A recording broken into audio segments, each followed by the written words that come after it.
akan menjelaskan tentang jenis-jenis graf berdasarkan golongan.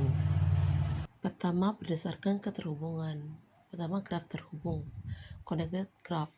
Graf ini setiap simpulnya memiliki jalur kesimpulannya. Yang kedua, graf tidak terhubung. Disconnected graph. Ada simpul yang tidak memiliki jalur kesimpulan. Yang kedua, berdasarkan arah. Graf berarah atau directed graph.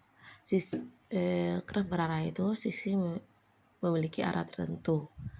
Yang kedua, graf tak berarah atau bisa disebut undirected graph. Ini graf sisi tidak memiliki arah. Selanjutnya, berdasarkan bobot. Pertama, graf berbobot atau weighted graph, yaitu graf yang memiliki sisi yang memiliki nilai atau bobot tertentu. Yang kedua, graf tak berbobot atau bisa unweighted graph. Ini sisi tidak memiliki bobot. Baik, yang keempat, berdasarkan siklus. Yang pertama, graf siklik. Graf siklik itu memiliki jalur melingkar, simpul kembali ke simpul awal. Yang kedua, graf asiklik, tidak memiliki jalur yang melingkar. Baik, untuk kesimpulannya, yang pertama, graf dapat dibedakan berdasarkan keterhubungan, arah, bobot, dan siklus. Yang kedua, pemahaman jenis graf membantu dalam analisis jaring dan struktur data. Yang ketiga, latih pemahaman dan menyelesaikan contoh soal. Terima kasih. Wassalamualaikum warahmatullahi wabarakatuh. Kita akan membahas terminologi dasar derajat atau disebut degree. Selanjutnya, definisi derajat.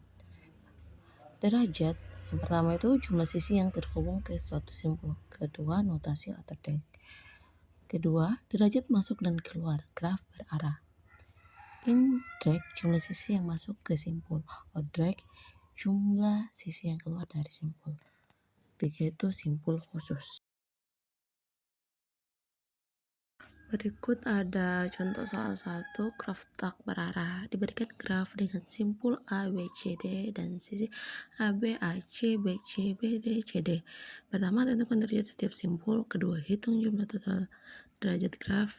Dan tiga, apakah ada simpul gantung atau isolasi. Di sini saya tidak akan menjelaskan tentang penyelesaiannya karena saya tidak tahu.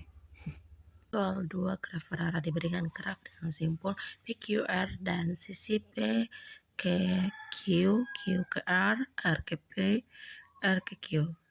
Pertanyaannya, tentukan derajat masuk dan keluar untuk setiap simpul. Apakah jumlah derajat masuk sama dengan jumlah derajat keluar? Kesimpulan, derajat adalah konsep dasar dalam teori graf. Kedua, derajat menggambarkan jumlah sisi yang terhubung ke simpul. Ketiga, pemahaman derajat penting untuk analisis graf baik berarah maupun tak berarah. Di sini saya akan menjelaskan tentang graf khusus upgraf merentang. Selanjutnya, definisi upgraf merentang. Pertama, upgraf merentang adalah subgraf dari graf asal.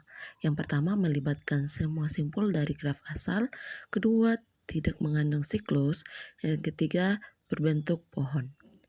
Yang kedua, sifat upgraf merentang. 1. Memiliki jumlah sisi sama dengan jumlah simpul min 1. Tidak memiliki siklus.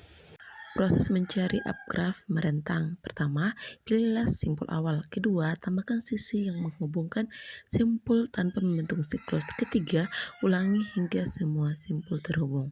Algoritmanya kruskal, menggunakan sorting berdasarkan bobot sisi. Kedua, prim, memulai dari simpul tertentu dan menambahkan sisi dengan bobot minimum.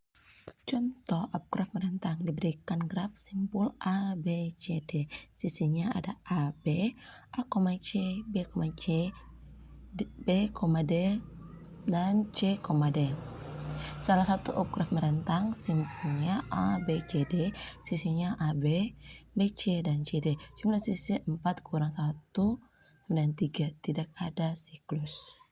Kesimpulan, upgraf merentang adalah pohon yang mencakup semua simpul dari graf asal. 2. Tidak mengandung siklus dan memiliki jumlah sisi minimal. 3. Digunakan dalam optimasi jaringan seperti koneksi internet dan distribusi listrik.